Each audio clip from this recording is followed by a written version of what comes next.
VGC is supported by Patreon. Check out patreon.com/videogameschronicle for more podcasts, ad-free browsing, and extra content. Thank you for your support.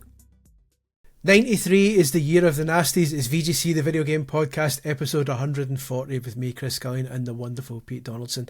This week, Bowser is retiring, Forza is heading to Japan, and Wayne Rooney longs for the days of the PSP. But first of all, Pete, how are you? It's been a while since we've had a wee chat.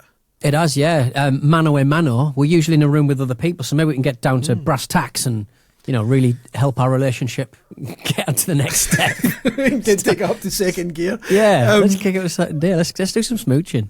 Listen, it's very rare that it's just me and you on here, and anytime you're on the podcast, we attempt to start chatting retro, and when it gets stomped on quite forcefully. There is an opportunity later today in this podcast for us to talk retro, because I've been playing a new game in a retro point-and-click adventure series. A new game in a retro point. Darkseid 3. Involving a little man with a purple wizard's outfit. Simon? Simon? Is it Simon? He's back. He's back. My God. Nobody asked for that. He's back, and guess what? Chris Barry's back. Chris Barry's... I thought he was not very well. Good on Chris Barry. He's not, but apparently this was recorded a while ago. So I see. When he was a bit better. So it's going to be an interesting one. But before we get to that, we'll talk about modern things. We'll toss off Doug Bowser leaving Nintendo. We'll get to that. We'll skim through that. Take 5 minutes to skim that. Then we'll talk about the good stuff. It behooves me to mention our Patreon season ticket holders, which I'll read as quickly as possible because the list is getting comical. So thank you very much to CS, iMark, Bilbo Bagsaggins, Lee Jackson, MMs, SC Ginger, Silas DeVargerstein, Matthew Tate, Justin Killing, Fishes Moroccan Lamb, Tanner Santos, Sekatoto, Sage Dougal, Matt Huggins, Martin's Prime, Ryan Cobain, Sam Biggs, Hugh Overend, Ginger Joe to Mark Evans, and James Hughes. Hugh Overend in that list dressed me a couple of days ago. He gave me a TNA long sleeve shirt that he reckons he can't fit into anymore. Lovely. And astonishing. He's the tallest man you've ever met, and I fit into his clothes. It's incredible. It fits fine, yeah, like a glove. That's brilliant. Yeah. I think we now have more season ticket holders than there are at Ibrox, which is a nice kind of Don't start. They've had enough this week. An ex-Celtic player coming back and doing the business over. And not even a very good one. Taking off his bra. Beautiful. That was quite an odd moment, but fair play to him. We'll get to, there's a bit of football banter later, which I'm sure you'll be happy with. The ROG Xbox Ally and Ally X price has finally been confirmed. Are these gizmos that you've had your eye on, Pete, or is these? Yeah, in the sort of thing where I go, I've already got my eye on that, and I see the price and I go, what am I thinking about? Take your eye off it really quickly. Took my eye right. I'm hearing good news about this new Windows system. No, it's too expensive. Way too expensive for Petey. So for those who are out of the loop, the ROG Xbox Ally and Ally X are the new kind of handhelds that have got Xbox games in them. And it's been finally announced. People have been waiting for the price for a long time, and they're out in a couple of weeks, and people are going, I'd like to pre-order, but how much? It turns out the Xbox Ally will cost 600 buckaroos, or £500, and the fancier one will cost $1,000 in US dollars and 800 of your United Kingdom pounds. Tempted? I mean, so the Ally X, am I right in saying, is the Windows cut down version of Windows version, right? Yeah. See, that's the only interesting thing about this product line, surely. Yeah. Well, they've had ones before, so they had the ROG Ally before without any of the Xbox stuff, and they're basically handheld Windows PCs, which means the battery lasts like 30 seconds and stuff like that. But the benefit it has over Steam Deck is that it can play Steam, it can play your Epic Game Store stuff, it can play anything, emulators, anything you want to run on Simon a PC. The Sorcerer. You can, but yeah, Simon the Sorcerer. But this new one, they've added this Xbox shell to it where it kind of half boots Windows but then boots straight in the Xbox. So like a little fork in the road, like that meme where they turn at the last moment to get down the cheeky wee Chase HQ style. Exactly. That's retro reference number 2, folks. Bang! Count. But yeah, so it loads Xbox games quicker apparently, therefore the performance is a wee bit better on PC Xbox games. So right. It's a cool idea. It's pricey.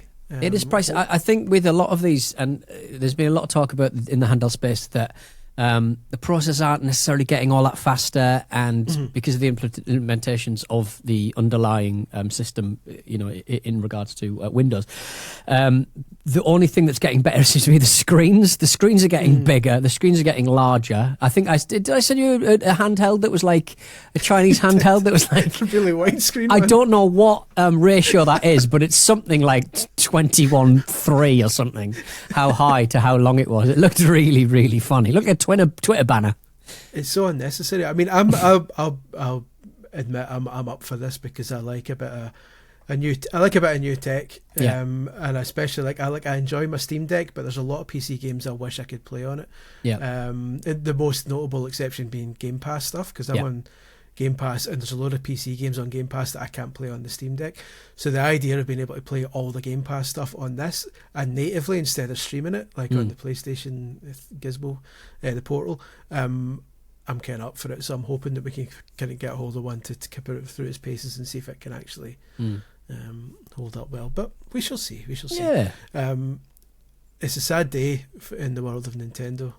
Pete, I don't know if you're aware of this, but Doug Bowser, the Bowserman, the Bowserman, the Bowser with the Mouser is stepping down after about 6 or 7 years as Nintendo America president and COO. He's decided to call it quits. He will be replaced by Devin Pritchard. I'm sure you know her well. Devin, she's a Nintendo stalwart. I'm unaware of the DP as it stands, but the you guys have been talking about this being in the works for a little while. He's kind of been on his way out. I mean, it's one of those things that I don't know how involved these people are in these companies when so much of the creativity, so much of the kind of tactics, moving forward, everything's kind of dependent on what development teams do and how many games they get out during a year. How tactical can you realistically be with games that constantly slip and ship over the year? It's a weird one. It's a weird situation. I mean, it's by all accounts, it doesn't sound like they've not said where Bowser's going. Right. I don't know if he's actually fully retiring, or if he's going somewhere else. But he replaced Reggie, of course, and I think I've seen a lot of people saying he wasn't as good as Reggie. But I think he wasn't as memeable as Reggie, though, was he? Exactly. He preferred to kind of step back and just kind of do the job. I mean, he was NOA president during most of the Switch run. So I mean that can only come down as a successful run. That's a hell of a run, isn't it? I suppose. Yeah, exactly. So Reggie, is it Reggie Fils-Aime? That was his name, wasn't it? I believe it's Fils-Aime. Fils-Aime. He was obviously part of the Wii U, and then he leave at the end of the Wii U, basically. So just as the Switch was coming out, because I'm sure I remember footage of him showing Jimmy Fallon how the Switch worked. And that was Fucking one of his last appointments. Little prick. They fired the wrong Jimmy. They did fire the wrong Jimmy. Because obviously I used to read. Do you remember the website ukresistance.co.uk? I loved UK Resistance. Yeah, it was just he was obsessed with Reggie and obsessed with things like that, and it was just he was a big. And even though, my first console was an Xbox 360. I was PC and computers up until that point, and I'd certainly never owned a Nintendo device at all. And getting a just learning, just being way more aware of Reggie than I was even of any of the Zelda games is quite a unique experience, I think, in the video game space, and so it continues. Yeah. So, but like you say, that's because he was quite heavily memeable with all this. I'm here to kick ass and take names, and my body is ready, and all that kind of stuff. And by all accounts, they tried it a couple of times with Doug Bowser because they're like, he's called Bowser, and he's just a really awkward man just standing there going, "Hello, my name's Bowser." But sadly, Devin Pritchard isn't a memeable name. Hopefully, I mean, I don't doubt she'll do the job. She's been there for nearly 20 years. Yeah. But it's not like she's called King DDD Jones or anything like that. So it's gonna be disappointing. Diggable environment. Exactly. Stephen Ganondorf. So it's a shame, but we'll long live God save the King. God save the King. And long live the new King. Good David on Pritchard. Satoru Shibata as well. Big Satoru, he's been promoted as well. Yeah. He's now Nintendo America CEO whilst still doing his stuff. I remember him well from the good old days of when he was Nintendo Europe president, and he was the man. We used to call him Official Nintendo Magazine. We used to take a piss every time he would appear during these directs because we just said Satoru Shibata is like the Aldi version of Satoru Iwata. Like their names are so similar, and it's like, we can't get Iwata, so here's Shibata. Like he'll do the job. But, good to see. It's good to see. Yeah, solid. Speaking of Japan, a place. I tell you what, listeners, this is the most amount of news you've had in this podcast for 3 years. We're firing through it. We should have had 3 rounds of countdown by now, and an energy drink review. Listen, don't get me started. Last week's episode had I hoped that Countdown was going to be the most memorable bit from last week's episode, but instead I was flamed mercilessly for an entire week for saying that Sonic music was shite. I remember exactly where I was listening to that podcast. I was parking outside the Mary Jane pub in Leigh-on-Sea, and I remember thinking, yeah, Sonic people are perverts and the music is terrible. I completely agree. That was your JFK moment. Yeah, I was like, you fucking, it's all just toss. Well, I'm glad you're now the one who said they're perverts, because that kicks it up a level. Yeah. You should be the one who gets shit for the next week. But yeah, people were expecting me to apologise this week, but they can whistle for it. I stand by it. Yeah. But that's why we're firing through the news this week, which is lovely. But speaking of Japan, a place which I believe you frequented once or twice in your life, the new Forza Horizon has been announced, and it will be set in Japan. The old Nihon. A little bit of methadone for Andy, innit? Yeah, exactly. A little bit of something. I'm sure he can play it all those times when he's actually in Japan, where he currently is at this very moment. Hanging out with wrestlers. Andy's in Japan hanging out with wrestlers, and he's not even that keen on it.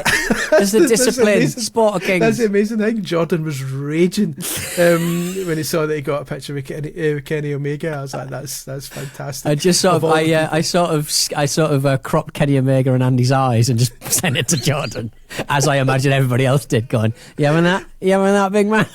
It's one of those bittersweet moments, because I was looking at the photo and saying, on one hand I'm raging that Andy got to meet Kenny Omega, but on the other hand I'm delighted that Jordan didn't, because he's going to be, I've got a feel for him so much. But hopefully, by all accounts, Kenny Omega was a lovely man, and hopefully if all the cards are played right, we might even be able to get him on the podcast one day, which would be lovely. That would be great. I could talk to him about bad guts. He's got bad guts. I got bad guts. We could have a chat. The old bad gut combination. We could actually also maybe ask him his thoughts on Simon the Sorcerer, which we'll get to later on. If any wrestler's going to be interested, it's going to be him, innit, really? 100%. He knows his stuff. He knows his onions. Forza. Have you dabbled much with the Forza Horizon? One of the few car games I have actually dabbled with, and I even went out and bought a steering wheel from a boy on a housing estate in Basildon to play it. Took it home. It wasn't compatible with recent versions of Windows, so I've basically got a pretty chunky gear stick wheel. And the old boots, and I can't use it. So I see it every day, and I think I just want to play Forza on my PC. But I think you've spoken about this at length before, but I hate the generic peppy voiceover crap that comes along with it. But you cannot deny how much bloody fun that game is. I love it.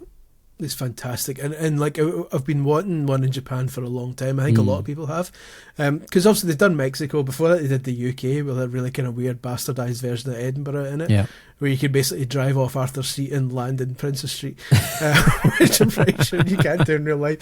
They've already said that Tokyo's going to be in it. All right. Again, a bastardized version. It won't be exactly like square inch for square inch, and then obviously you've got the countryside. I think this is going to be the best in the series, just based on that information alone. Yeah, I mean, there's very few sort of countries I've actually driven as a foreigner in, and good God, Japan does roads right. I mean, the speed limit is restrictive, but they and the drivers are very polite as well. They do a lot of apologising and saying thank yous, as you can imagine. But I mean, I would very much like to see a Forza Horizon game where you get to smash into those Akihabara Mario Kart idiots who Oh yeah, tootle around. definitely. I'd Oh, love they've to got see do them a just mission in take a that, few. aren't they? That's going to be a bound mission, isn't it? That's They're gonna be one bound of the to. races. They are bound Be a to. car prick. But I'm or parking like a K car in a really, really small side street to deliver some milk to a restaurateur. I'd love a bit of I that. was slightly disappointed that they've brought in a Japanese cultural expert, like, to make sure that they do it properly and they're respectful to Japan. And on one hand, I'm like, fair play to them, like that's nice of them to do. But on the other hand, I'm like, I would have loved to power slide through some temples and smash into some shrines. But that's definitely not going to happen now. Yeah, I mean it's not. What was the? The Assassin's Creed got pelters for a couple of temples that got mashed up, and I love that Ubisoft were like, it's going to be respectful to Japan, don't worry. And then like day one, people are like, you can go to these sacred temples and just wreck shit. And they're like, oh yeah, sorry about that.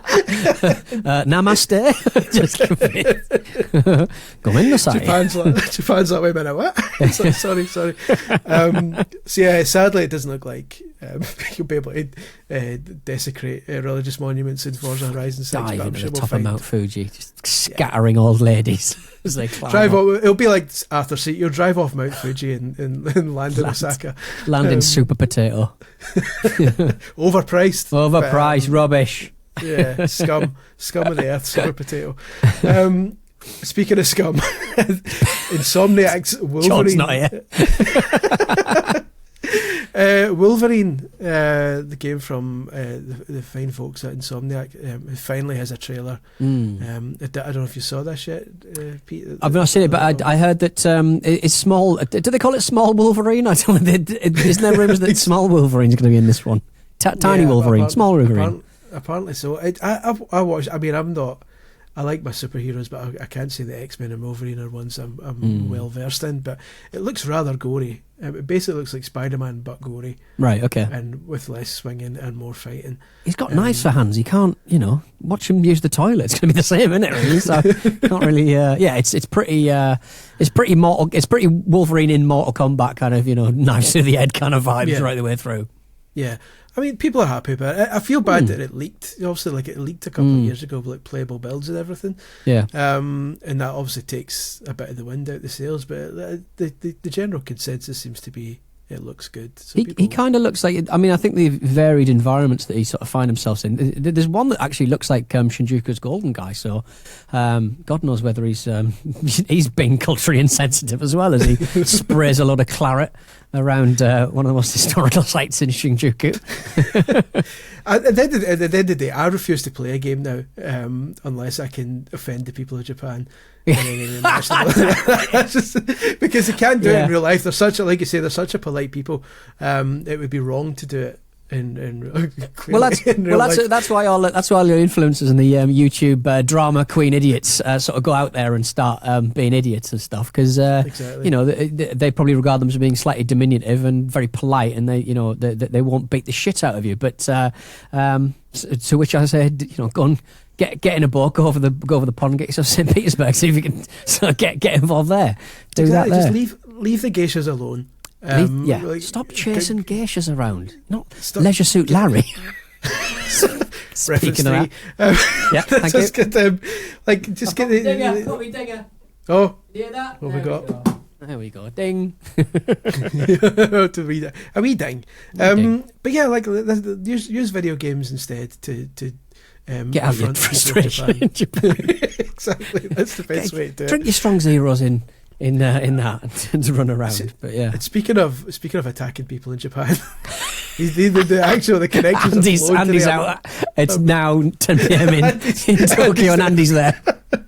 Andy's on the prowl. It's never safe. Like every time Andy returns to Japan and goes through customs, they look at the passport and they just go, it's more stamps than passport now, isn't it? I went out with Andy last time I was in Japan, and the fourth last time Andy went to Japan last year, and he took me to that special Nintendo bar in Shibuya. It's like a kind of yes, and that's an interesting place. They had really, really nice ramen. And everyone's very quiet, but some beautiful video game art on the wall, and signed stuff and that. And I sort of I think you guys, and certainly Andy, the first people I know who actually get sort of video game artwork signed and stuff. I've never really sort of seen that before. And to see it all sort of displayed with the creators like signing it who visited the bar over the time, like it's such a lovely thing. And we should see that way more. It should be way more de rigueur, more valuable. There's something beautiful at a time where like video games never been more disposable and never been more transient, never been more streamable. I think something like that is such a lovely thing. So I do thank Andy for letting me into that place I wasn't allowed to go in otherwise. Yeah, because it's really like secretive. Like for those who don't know, 84 is run by a lovely chap called Chokan, who used to work at Nintendo for a long time back in the 80s and 90s. So he like knows everyone. And it was originally set up just as a wee bar for other Nintendo employees and other kind of video game chums to quietly come to and like get away from people. And then he started opening it up to like as a private invite kind of situation, just so that like for friends and friends of friends to kind of chill out. He started doing like tours where you could pay like £100 or something to come there for like 2 hours and look at all the memorabilia, which makes sense because obviously after COVID he was in danger of going under. But by all accounts it's staying afloat. Still got that Fiorentina shirt, place. That Nintendo Fiorentina shirt in the toilet. I've got one of those. It's not in my toilet to be fair, but it's just in the wardrobe. That's where your Rangers shirts are. Exactly. You always wonder whether you put your Rangers shirt on the toilet roll holder like backwards or forwards. I know it's the endless. He just fold it into a little triangle like in a hotel though. Although I'll tell you, the Castori ones they're not as soluble. Just fall to bits. It's like the stuff you get at school. They're very coarse. Castori. How are they still in business? Good God. I mean, what can you say? We were speaking of like in abusing Japanese people, which we often do. A remake of Yakuza 3, Yakuza Kiwami 3, has been announced. It will be coming out next year, and it will be accompanied by. I'm just checking it up here. It will be accompanied by Yakuza 3 Gaiden Dark Ties, a spin-off little plot, just in case Yakuza wasn't long enough. There's another extra bit just to make it even longer. Is this a series you've interfaced with? Years? I'll have the last time I did Halloween in Japan, I dressed as Goro Majima. Because I had the hair. Didn't quite have the physique, but good God, I can buy a vest with the best of them. But yeah, it was a big fan of certainly 0 and 6. But I mean, there was the astonishing speed that Ryoga Gotoku studio put stuff out is just. I mean, I don't know whether it's a lesson to other sort of mid-sized devs to sort of do the same, but it's and I know they reuse assets and stuff, but it's still just recording voice lines and animations and stuff is incredible. I know a lot of the stuff is kind of already done with remakes and remasters, but I don't really know where Yakuza Kiwami is because I never played this one. I never played Yakuza 3. Because like I don't really sort of know where, because part of it, isn't it, where he goes back to doesn't he go to the seaside in this one? Because I'm fairly certain that happened in 6, didn't it?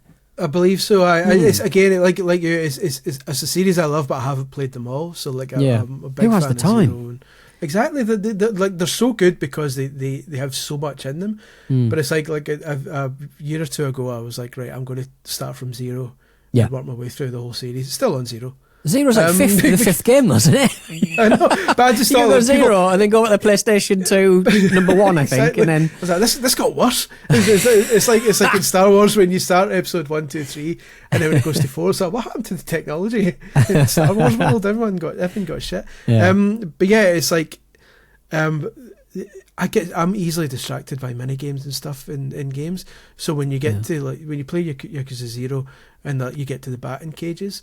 And it's beautiful. For 1 minute, I'm like, this is too difficult. Like this is objectively too difficult. And then 2 hours later, I'm still playing it, saying, "See, too difficult, too difficult." Like, I've got a hang of it a little bit. Yeah, I mean, quite apart from like, your Space Harriers and I can't. It was Outrunning one of them. I can't remember, but like half of like just the normal sort of video game side bits, like the batting cages, which is something that I absolutely adored. Do you hit a bird or a chicken?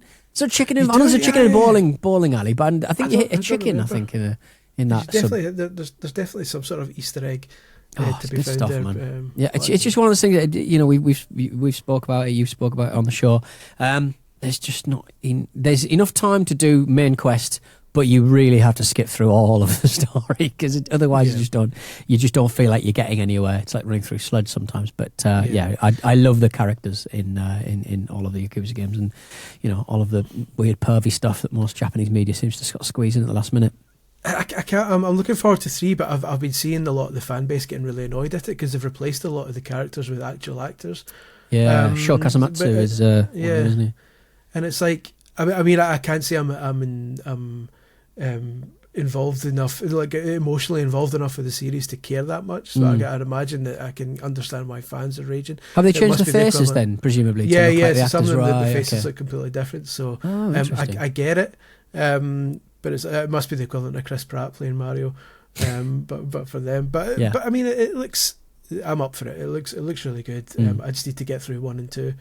First, before I get to that, one for the list. One for your list. Exactly, one for the backlog. So I look forward to playing it in 2038.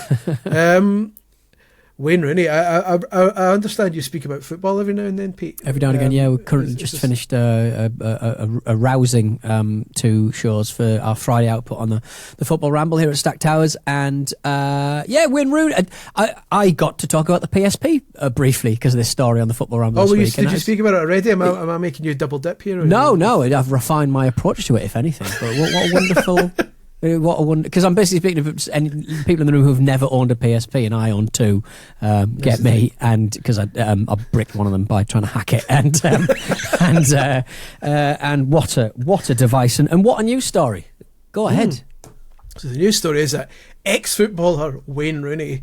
He's an ex-footballer now, isn't he? He's ex-footballer, but he's current national treasure, I think. Exactly.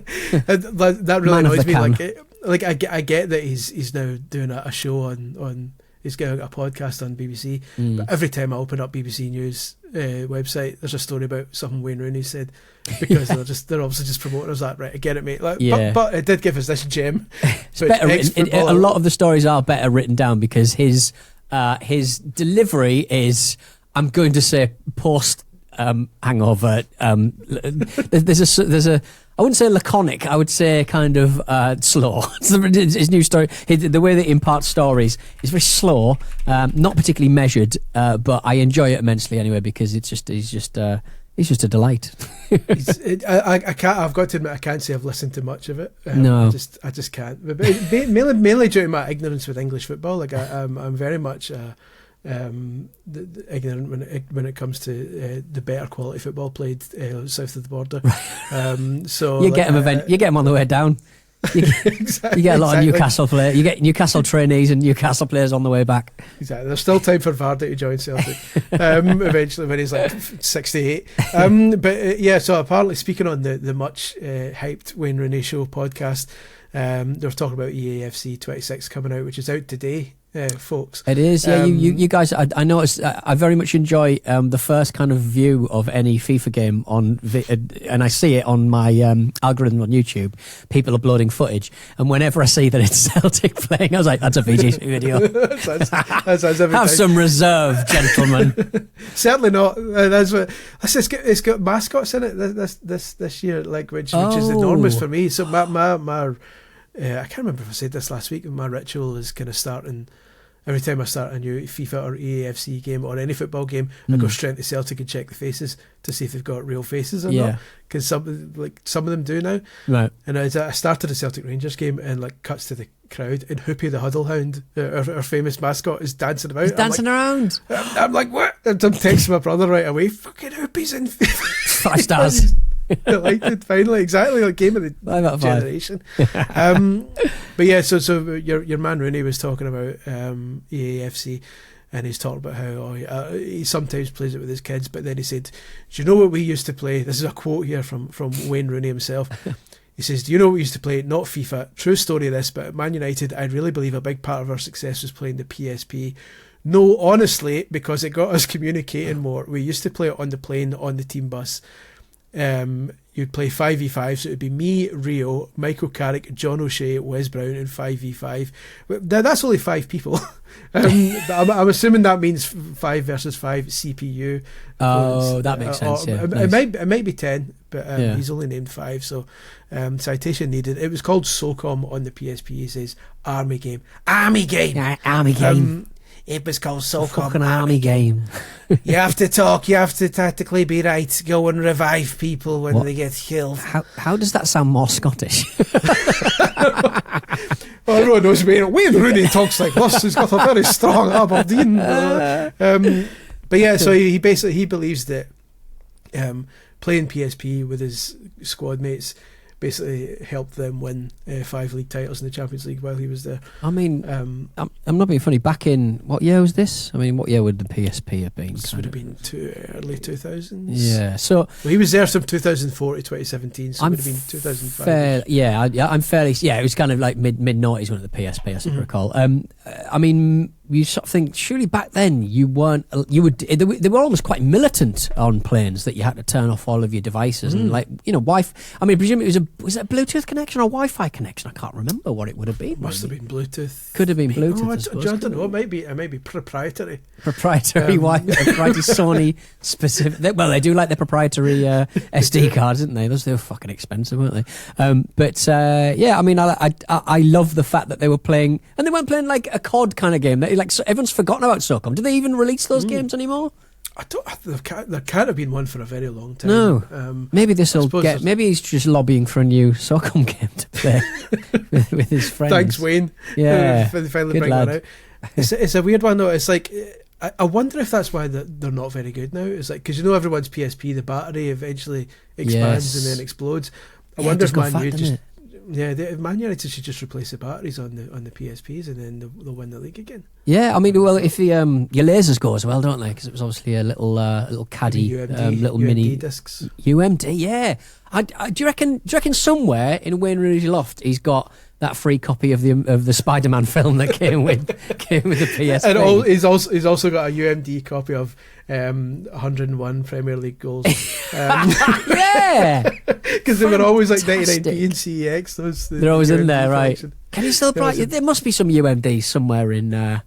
This is a search for UMDs. That's the dodgy dossier that CEX somewhere in London's got a few UMDs kicking around. The warehouse right next to the Ark of the Covenant. They've just got a big massive box for. I'm sure I saw someone recently who had a massive UMD movie collection. Like they made it their mission to collect all the UMD films. It's like, why? Like I can because you know that it's ended. You know what I mean? It's like you with your what are they little Nintendo characters? The Amiibos. The Amiibos. They're still making them, aren't they? So like at least you know with the PSP they're not going to start making any more unless somebody gets hold of some kind of weird UMD making machine. I admitted that I tried to start collecting HD DVDs when that went under. Right, yeah. Because it only lasted like a year, and then the arse collapsed when rotted. Microsoft Every last one has got disc rot. Exactly. They're just like basically frisbees now. But I ended up with a decent chunk of them because obviously when the format died, people were just selling them for like £1 each. So I got I was in New York on the day. I was a press trip in New York on the day. Oh God! On the day. You were looting PSP UMDs as the towers fell. You disgusting little human. I'm the only other person with footage of the first one. I was there in New York for like 3 or 4 days, and on the first day I got there, they announced that they weren't making any more HD DVDs, and Blu-ray had basically won the war, the HD format war. And literally the next day, Tower Records, the Virgin Megastores on Times Square had done 75% off all HD DVDs, and I had my HD DVD player back home, and it was region free. That was the one benefit of HD DVD. So I bought the first series of Heroes for like 15 quid. That doesn't feel like it fits the timeline. Great. Yeah, okay, fine. It was like a new release. Right. They had just come out and they just slashed the price instantly because they're just like, we need to clear the shelves. So it's like the bargain in essentially like 15 quid for like a brand new box set. Is anyone, I mean, is anyone sort of flirting with, some Chinese company just refurbishing HD DVD players? Because obviously there was that, the famous one was the Xbox 360 attachment. But I don't remember ever seeing an HD DVD player anywhere else. Not out with that one. Like I don't either. But like you say, all the discs like rotted like crazy, like the much worse than any other. I don't know what it was they made them with, but it's very rare to find a new HD DVD disc that isn't just old soggy bath mats. The I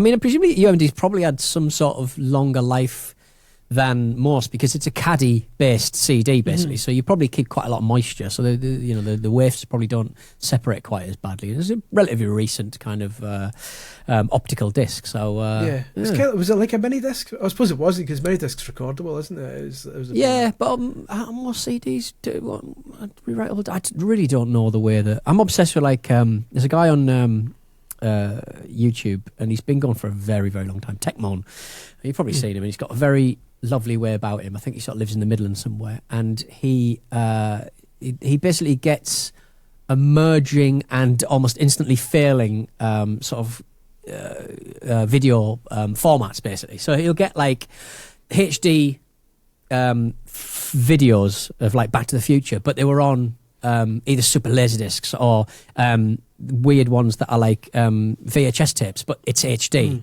And it's digital, and it's like these weird sort of like things that about 5 people thought they were going to be the way of the future. And this guy Techmon, he's just such a lovely, calming presence, and he just basically goes through all the tut that nobody really adopted properly, and tries to get them back up and running. I love really weird stuff like that. I used to be, back in the day, I used to dabble in a horror movie forum. All right. But like proper like diehards people were into it. Yeah. And there was this one guy who was really weird in hindsight. In hindsight, a lot of them were. And he was like, everyone, you need to get the ultimate version of A Nightmare on Elm Street is the original VHS release because it was in 4:3. It wasn't pan and scan, and basically you got to see more of the image. So when Nancy gets in the bath, you can see a wee bit of tit. It's exactly what a forum's for. Bring back the forums.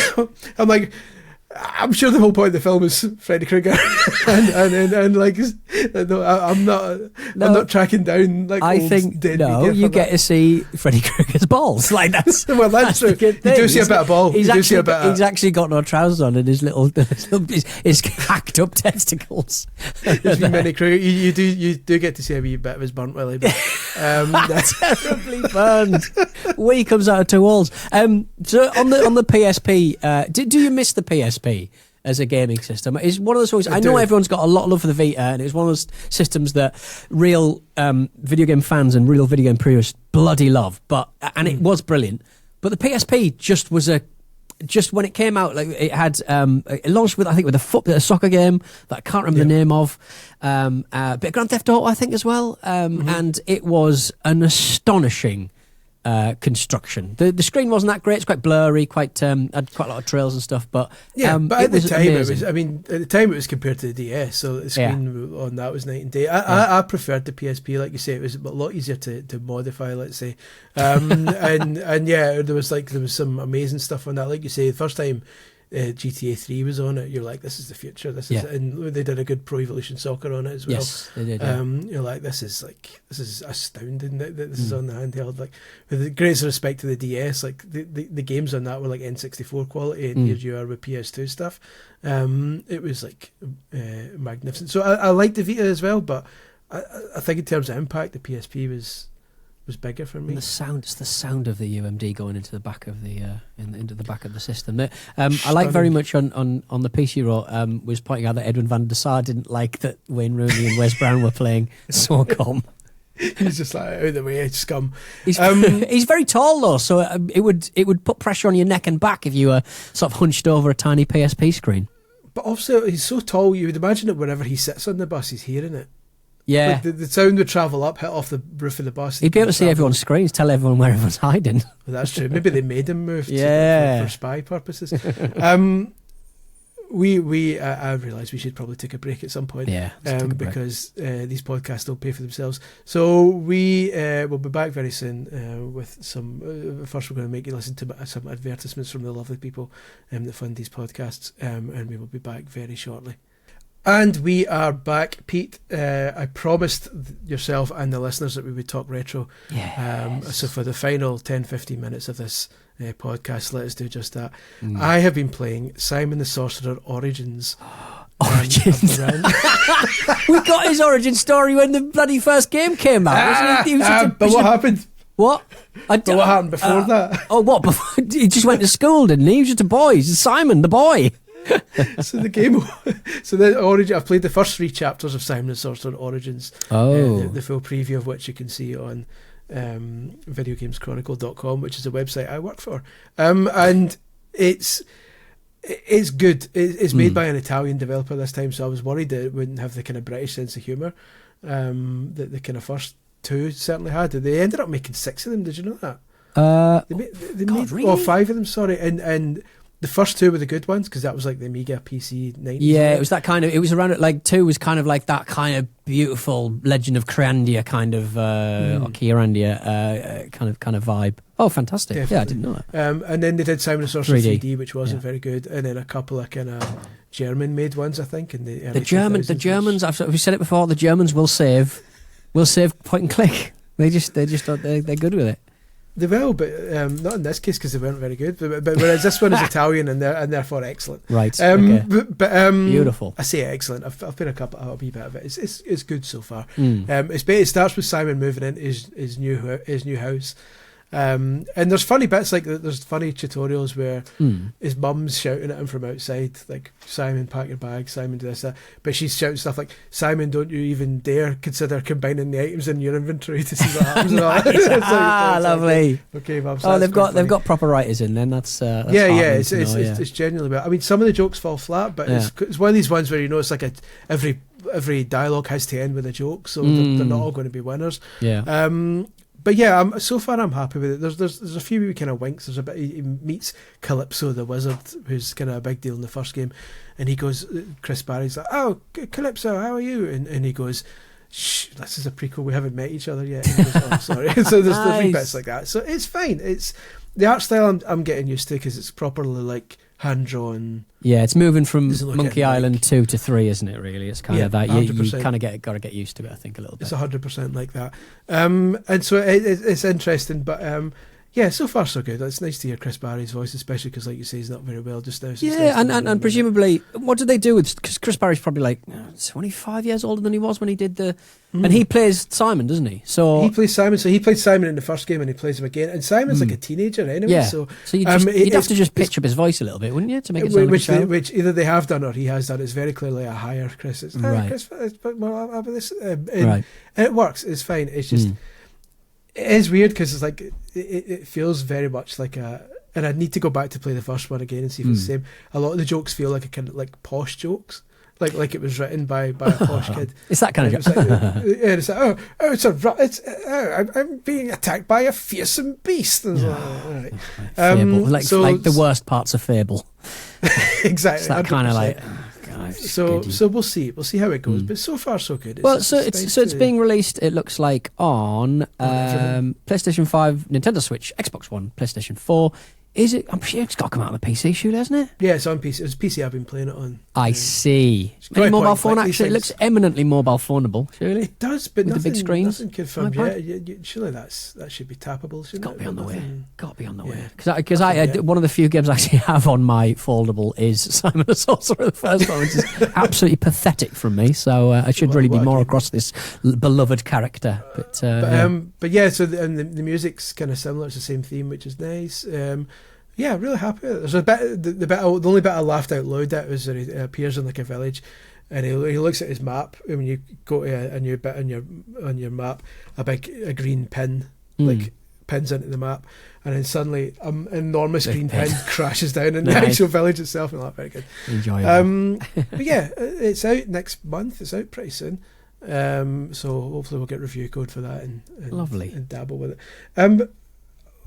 Do you remember Loom? Sorry, we're now going just pure nostalgia here. So if you don't care about that, you can stop listening now. But we're for 5 minutes we're just going.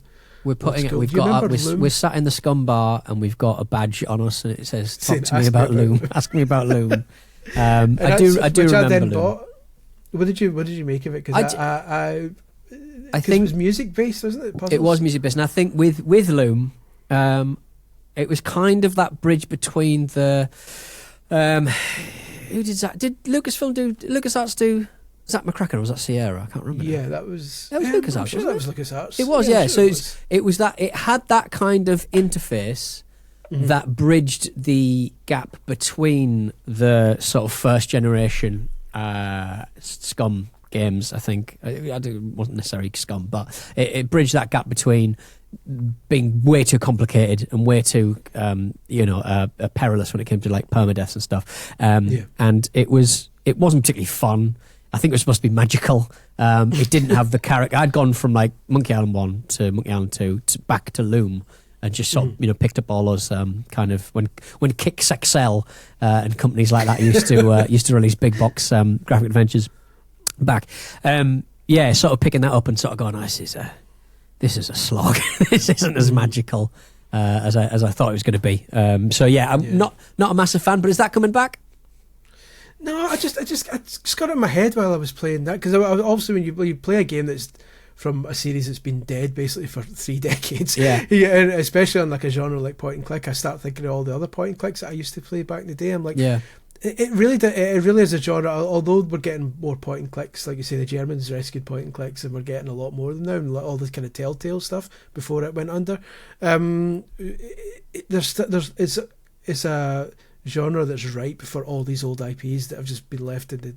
I know they tried to bring back Beneath the Steel Sky, but stuff like you sort of get the sort of feeling that the Revolution fella, I can't remember his name, but he's just that's all he's got. he's got what was the one before that in this fantasy world? I think before Beneath the Steel Sky was stunning. It was an absolutely stunning, beautiful video game. Dave Gibbons, the artist, I think. Dave Gibbons, I can't remember. Anyway, it may have been the writer of Alan Partridge, actually, Dave Gibbons, or maybe even Red Dwarf featuring Barry. No, I think it was stunning. But I think going back, Lure of the Temptress, that's what it was. You sort of get the feeling that those two games are his thing, and he'll keep releasing his thing until the day pops his clogs. But I like Loom, but I think it was more kind of one of those things that it's what it represented in the history of kind of LucasArts. But I sort of look back and where's Toonstruck? Has that been with Christopher Lloyd? Has that ever been? It was literally all last night. I was going, where's Willie Beamish? Beamish, that was Sierra, wasn't it? Where's Heart of China? Where's KGB? Where's Nippon Safe Inc? I think the last time I was on, we talked about Nippon Safe Inc. Not even the people. Was it Italian? I think you said it was Italian. Yeah, I think it was. The Italians will save Nippon Safe Inc. Just like there were so many games from that. They could. You would hope they could pretty easily get the license. No one who knows where the Nippon Safe Inc. license is. If you just got in Nippon, if you just had like kind of a sort of white what do you call it? A white edition of something, like basically a DOS box solution that you could just plumb. Just give us Nippon Safe Inc. Give us Sound and Sorcerer. Give us the Flight of the Amazon Queen. Give me these like half baked shit. Just give me the Police Quest series, for crying out loud. Yeah. Just give me those. So many of them running on that Scum emulator now, because although that was originally designed for Scum, like it's been kind of enhanced over the years to play a lot of point and clicks. That's right. If someone could license that, I don't know if it's freeware or if it can be licensed.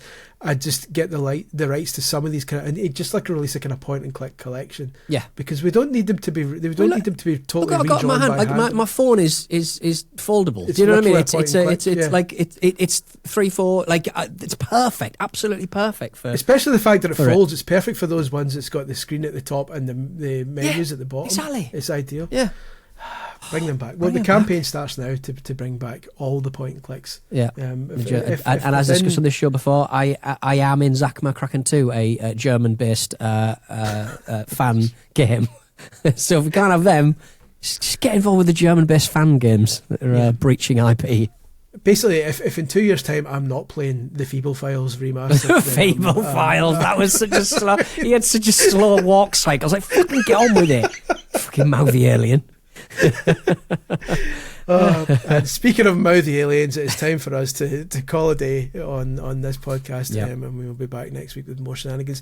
I believe a certain Mr. Andy Robinson over in Nippon himself has stopped cracking open some Nippon safes and may actually be providing some bonus podcastery this weekend. Beautiful. We'll need to look into that and see if those are ready yet, but he's been recording some stuff from Tokyo Game Show itself, so we'll see what's going on with that, so that'll be good. Other than that, Pete, what have you got going on? I'm going to be playing Gabrielle Knight into the Fathers over the weekend. And rightly so. Yeah. What have I got going on? I don't know, man. I've got nothing to plug. I'm just in here all the time doing podcasts. I'm going to get drunk tonight. Listen to get all the drunk. podcasts. Get drunk.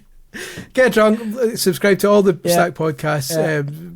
Go on the Wrestle Me Patreon. Yes. Do all the stuff. All the things. Check Wrestle Me out on YouTube. It's one of the more successful things I do. I love Wrestle. One day we'll talk about that in depth. I adore Wrestle Me. Mark's a very clever, intelligent person, and I do my best to stymie his progress as much as I can. For example, the last podcast I uploaded only had him on and not me, so it was just him talking to himself like he was Tyler fucking Durden. If you're new to Wrestle Me, check out the one the discussion about the Sid Justice squash match, because there's some dynamite lines in that. God rest them. So anyway, thank you very much for listening. We're back very soon. Please do check patreon.com/VideoGamesChronicle and support us in our ventures. Film that videogameschronicle.com for all your gaming news and goodness. Until next time, say goodbye, Pete. Goodbye, Pete.